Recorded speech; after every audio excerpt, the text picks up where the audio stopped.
Hi, welcome to Dunkin'. Hi, may I please order the Charli? So last September, Charli D'Amelio and Dunkin Donuts collaborated to release a signature drink called the Charli. And a question that we were asking ourselves was, how effective actually is this? And now Dunkin' is doubling down on their partnership with Charli by releasing the Charli Cold Foam, which is the same drink, but now it's got foam on top. You've seen the Charli, but now we've got a remix. It's the Charli Cold Foam. Sounds like Starbucks might be having some foam-o. Hated that. Okay. Hated that.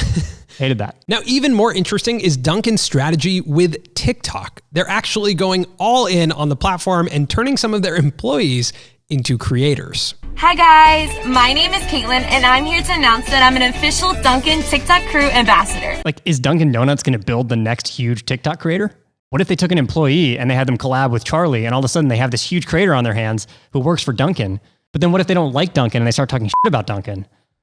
There's a lot of questions. You know what I mean? There's a lot of questions here. Get into here. A lot to unpack here on this episode of the Colin and Samir Show. We saw this first in an article from Business Insider by writer Amanda Pirelli, and we just realized we had to talk about it on the show. Now, before we roll the intro, if you guys could like the video, that would be awesome. It really helps our channel and helps this video get discovered. And also, if you guys are wondering, why does my hair look so silky smooth? Well, that's because this episode is sponsored by Blumaan. More on that later. Colin, roll the intro.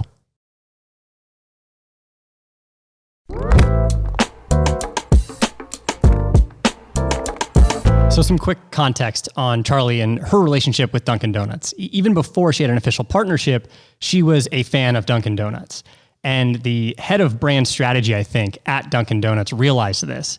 And on TikTok, when they joined, followed only Charli D'Amelio, which is a power move. That is a power move. Massive brand follows a singular creator who happens to be the biggest on the platform. They connect with her and decide to come up with and launch her own signature drink, the Charli, which we talked about in the intro to this show. So generally, creators have top of funnel. They have the audience, and then brands like Dunkin' Donuts have the bottom of the funnel. They have the product that someone's going to buy. That's where it creates this perfect partnership with Charli D'Amelio, and it does phenomenally well. The day the Charli launched, they saw a 20% boost in sales on cold brew, and the next day, a 45% boost. She increased like the app downloads of Dunkin' Donuts by 57% on the first day, which is crazy. I happen to have the app. I think it's a great experience. Do you have the Chick-fil-A app too? I live across the street from a Dunkin' Donuts. Yeah, and a Chick-fil-A. Yeah, and a Chick-fil-A. Yeah. It's difficult for me. The reason why this means a lot when it comes to downloads and getting people in the door is lifetime value. Like when you think about how much money you think you've spent at Dunkin' Donuts? Too much. It's a one-click purchase. I have the app. I already put my card in. If I wake up a little late and I can't make breakfast, all right, let me just click bacon, egg, and cheese. Wow. Plain bagel, pick it up on my way to work. And even more important is the coffee because it's ritualistic. It's like a daily thing that gets you in the door or gets you to open the app because it is something that people do on a regular basis. So if you convert a 16-year-old to a Dunkin' Donuts consumer, you might carry them into their 30s and 40s. And that means the lifetime value of that person that Charli D'Amelio converted on this one day could be in the tens of thousands, even the hundreds of thousands if they are with them for their life. And the revenue from that single day or two could be in the millions. When you think about how many locations they have, even if it's a few $100s per location, perhaps with cold brew sales. Let's say that they all 8,500 locations between those 2 days increased $600. It's an extra $5.1 million across 8,500 locations in 24 to 48 hours. So Dunkin' Donuts likes the partnership with Charli D'Amelio.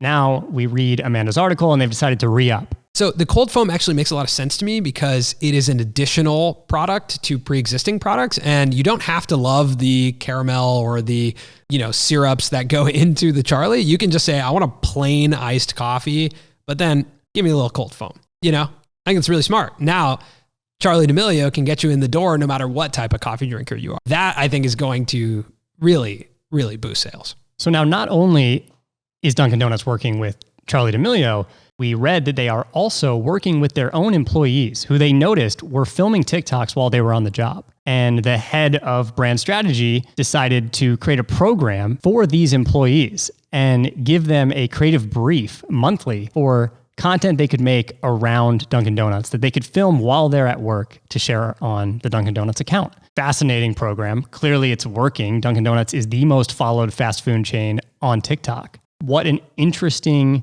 system that they now have at Dunkin Donuts. Essentially what this strategy is saying, hey, we already have some content marketing people in the building.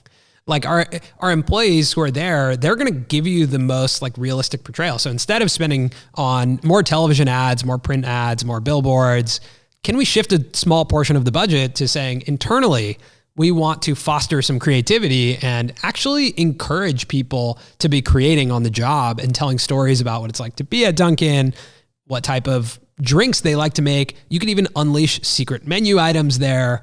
Like there's so much that you can do when you have this base of creators that are in the building every day. So now Dunkin Donuts is a content studio. And their locations are the sets. Yes. And what's amazing is that you can film with your phone, and your actors, your characters are your employees, and their strategy is divided up into quality content and quantity content. So if you look at quality, that's high priced, less frequent, but they are going to pay them back very well. And then you have the quantity posts, which they're getting from their employees, which are way more affordable. And the payback is potentially more variable, right? Like you take more shots with those TikTok posts from employees, and the effect is not going to be as trackable, I would imagine, as like the Charli D'Amelio post on TikTok, where you can actually see, oh my gosh, this went up this much in sales and our TikTok account grew this much. So that's kind of the strategy. And that's a strategy that we have as well. This podcast, what you see here is like we're recording for an hour and then we'll cut it for YouTube, and then we'll cut it down for social, and we'll cut it for our clips channel. And so you take like one piece and go, here's the one single piece, and you cut it down. But additionally, we're talking about another strategy, which is humanization and sensationalization. Sensationalization? That's not a word.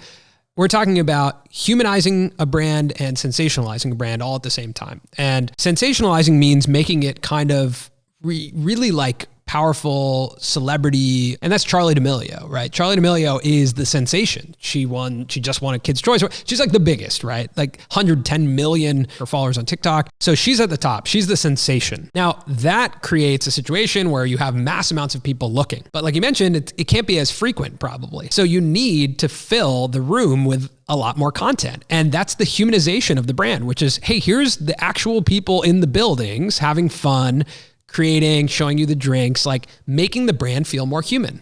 And then in the middle, so if you think about this as a pyramid with Charli at the top, all the employees filling out the base, right in the middle is the group of people on TikTok who are aspiring to be like Charli. And how do you be like Charli?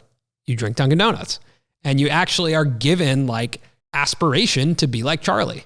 And so that middle is actually your customers who then walk in the door, and they're surrounded by this content ecosystem. And now they buy the Charli, and what do they do when they get in the car? They make content with Dunkin. And the relatable bottom base is not to be overlooked. It is extremely valuable and influential when you package them all together. I remember hearing about Tony Hawk selling skateboards and being on the Powell Peralta skateboard team. And yeah, of course, like Tony Hawk was going to sell a lot of skateboards because he was a star at the time. But there was one skater, I forget his name now, who clearly was not the most skilled, but he had tons of personality and was one of the most creative. And he was not going to have all the fanfare, but he ended up over time through their videos, one of the most likable, one of the most famous, and one of the ones who was able to sell eventually a lot of boards. And it wasn't necessarily because he was marketed like the aspirational Tony Hawk, or in this case, we're talking about Charli D'Amelio. It was because he was seen as the everyday. And that's kind of the role that these employees are getting to fill in the Dunkin Donuts TikTok world. Yeah, but they play one additional role, which is being the faces of this brand, being the smiling faces, the people who are having fun, the vibe of like, what does the Dunkin' logo mean? They get to help define that because you're getting exclusive access with them. I think what's really cool is you watch them make their favorite foods in the kitchen. They say something like, hey, come to this location and I'll make it for you. It's like, that is so cool. You can walk in the door and be like, hey, there's Paul from TikTok. Hey, can you make me that drink? It's like, what? Have you seen the Starbucks employee on TikTok that sings yes to the customers? Yeah. Amazing. Yeah. Humanizes the whole experience, makes you want to go. Now, there's brands that understand the value of this, I think are going to win pretty big. And there have been brands that clearly have not understood this.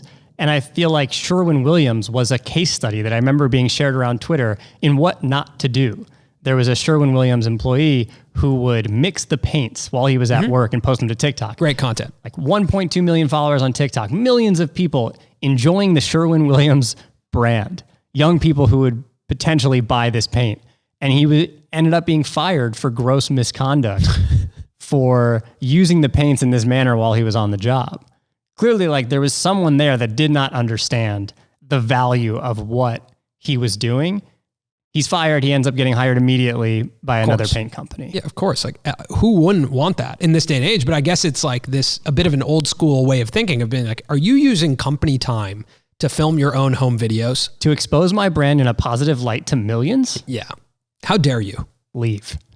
Gross. I will pay you to leave. Misconduct. Yeah, that's wild. I think that's something that we might see more of, but you would think we would see less of. Like, more companies might actually not understand this. I mean, we heard today that HBO Max is doing something similar with the TikTok. So like with the TikTok system of having their employees become creators. I think that's going to happen a lot. Like, companies are media studios, plain and simple. That's the reality today. All companies are media studios.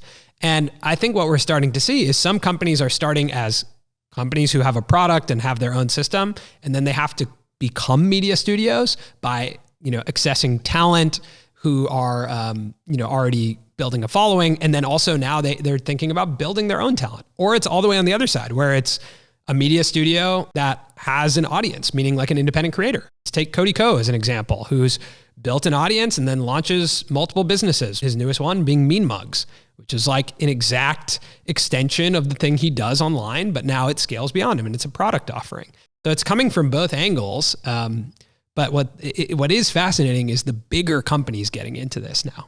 It is going to come, though, with some bumps in the road. I give a lot of credit to the team at Dunkin Donuts for taking this risk of elevating employees to their TikTok, to put them on the national stage. I think when you build creators in-house, you need to make sure that you have a lot of good and clear communication with those creators, because it can get really tricky navigating that relationship as potentially some of these employees start to realize, wait, I'm actually really valuable right now, and I'm communicating your value prop to the masses, but my compensation maybe doesn't necessarily feel like it should be, or even I don't feel like I'm getting treated correctly at my job. What happens if one of these employees blows up? What happens if they get millions and millions of followers and start doing brand deals? Do they leave? And that's exactly kind of what we saw with Sherwin-Williams, who did not necessarily see the value of what was happening. Let's say Paul, the employee that I made up, is working at a Dunkin Donuts, making TikToks, gets to 2 million followers, brands start reaching out. He's a part of the TikTok marketplace. He starts making more money being a creator. Is that a win for Dunkin? Like, is that a story they want to tell? Maybe that they turned into like a content accelerator and they like paid your wage to help you launch a new career if you excelled in the content creation. Because maybe there are a few, but maybe it's just such a small amount of that employee pool that turns into a career creator that they're willing to take the risk, where they're saying, actually, a lot of other people are just going to exercise creativity and help tell our story, and they can make some extra money or have some rewards in the company, and that's great. But it's probably a small percentage that are actually going to turn into Charli D'Amelio. And if they do, great. They came from the Dunkin School of Content. The Dunkin School of Content. Right? It's worth noting that Dunkin Donuts dropped donuts out of their name. Really? Yes, they did. It's just Dunkin' now. So maybe they got some big plans. They've sold a candle before, as well as I think a bed set. Wow. They dropped the donuts. Yeah, they dropped the donuts. Maybe they'll be making movies. Yeah, that's amazing. McDonald's they could make movies. That's the crazy thought. If they build enough talent, they could make, I guess, aren't they making movies? They're already making aren't they making movies? Okay, yeah. Movies, yeah. Now, this also brings up Travis Scott, just quickly, because you and I talked about this, and even though we talked about Travis Scott and McDonald's in the past, we even tried the meal. What we didn't fully know was how much money was made off of the merchandise. So how much was made? McDonald's did a collaboration with Travis Scott where they sold a burger and they also sold merch. Travis Scott made $5 million up front from McDonald's for the deal, and then $15 million based off of the merchandise sales. $15 million off of Travis Scott McDonald's merchandise, of which it included a pillow that looked like a chicken nugget.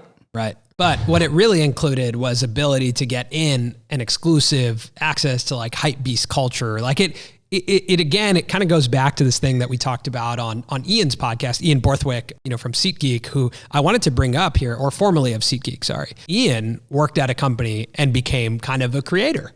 Like Ian was at SeatGeek and then developed this brand and identity by showing up in David Dobrik's vlogs. And like, I think he was one of the first people who was a representative of a company that I started to consume as a creator. I think that's a really, interesting thing that he was kind of a pioneer of that. And I don't think they knew exactly what was going on at the time or anticipated him becoming a character in David Dobrik's vlogs, but he did. I mean, a company that's done it really well is Moment, who hosts our storytelling course. You look at Caleb and Niles and everyone over there at Moment who've been working there for years as the face of the company, but they don't own the company. And we thought they owned the company. Oh, we were like, this is so cool. Those guys own that company. Yeah, when we first met them, we were like, of course, they're the guys on the YouTube channel, so they own the company. But they're more so like salaried employees.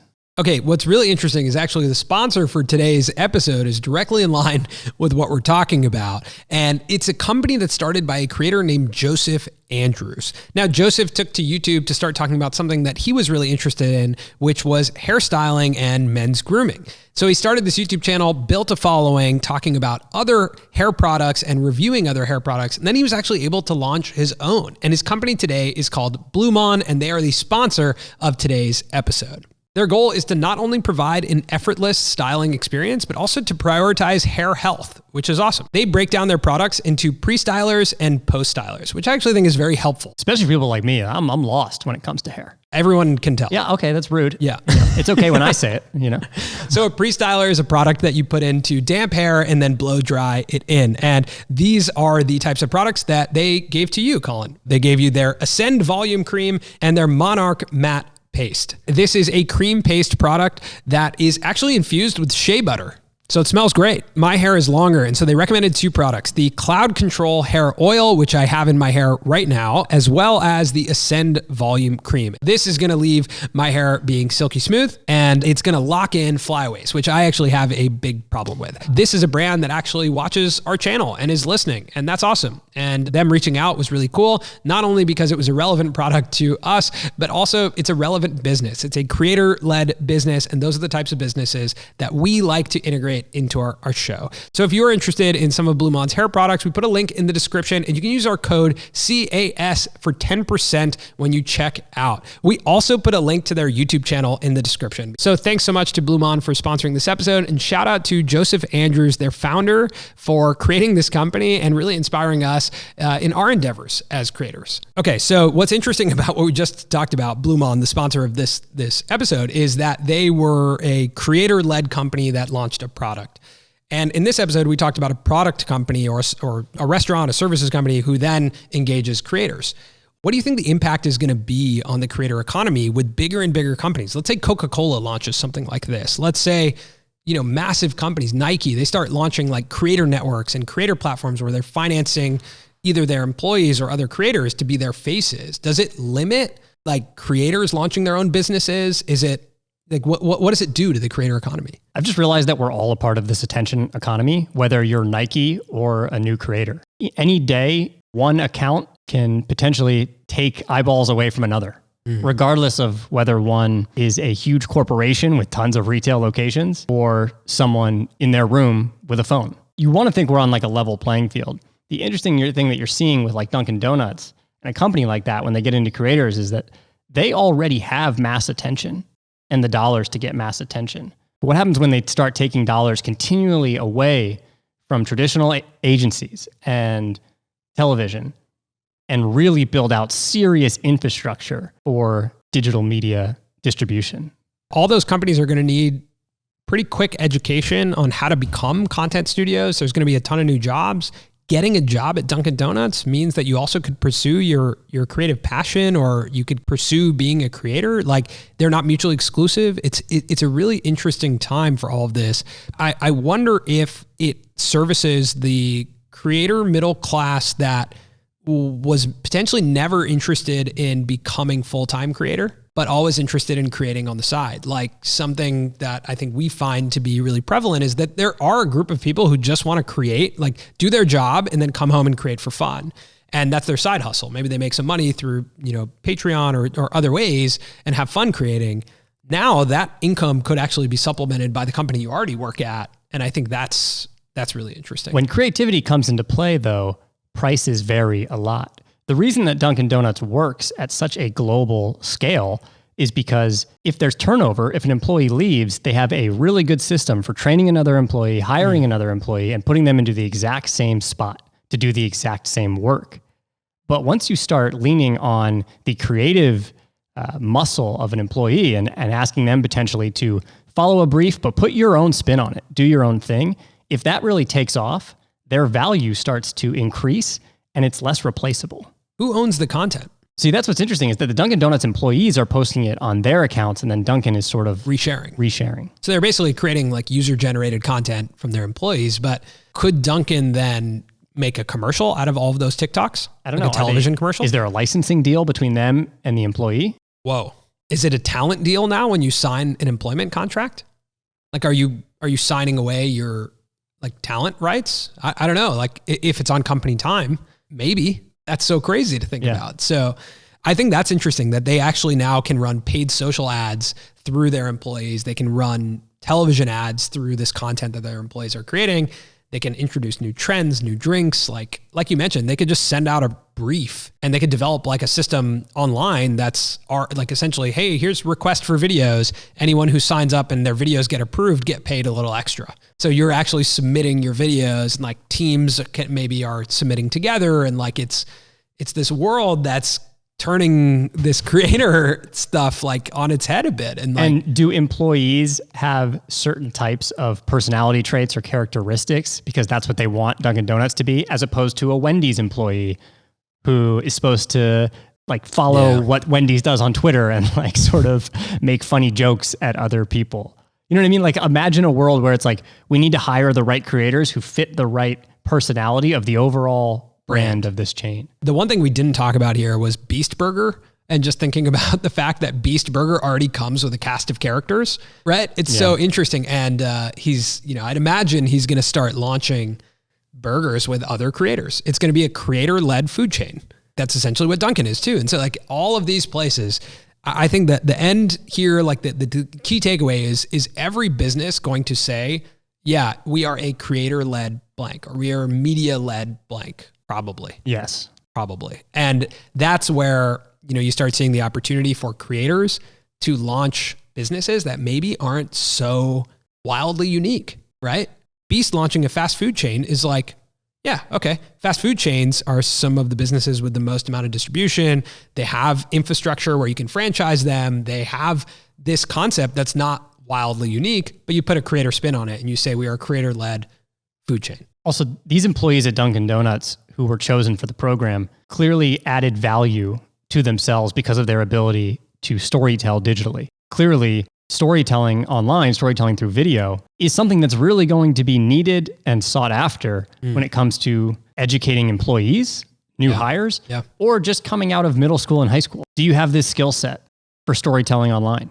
I mean, you think about like the way our current high school curriculum was to get you a job in the past environment and like become a part of the workforce that was when the curriculum was developed.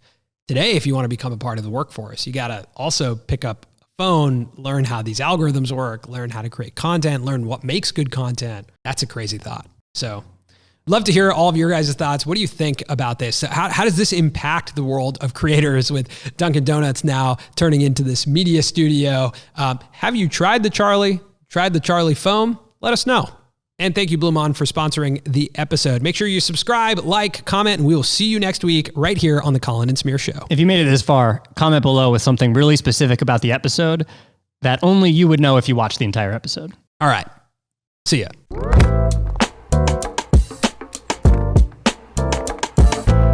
So our team has built significantly. Like we had an all hands meeting and it was so wild to really look at all these people who are now a part of our company and helping us build products. And I have to pinch myself a lot and ask like, whose company is this? Like who's making decisions here? Yeah. And you take a step back and you're like, okay, it's, okay, yeah, that's us. All right.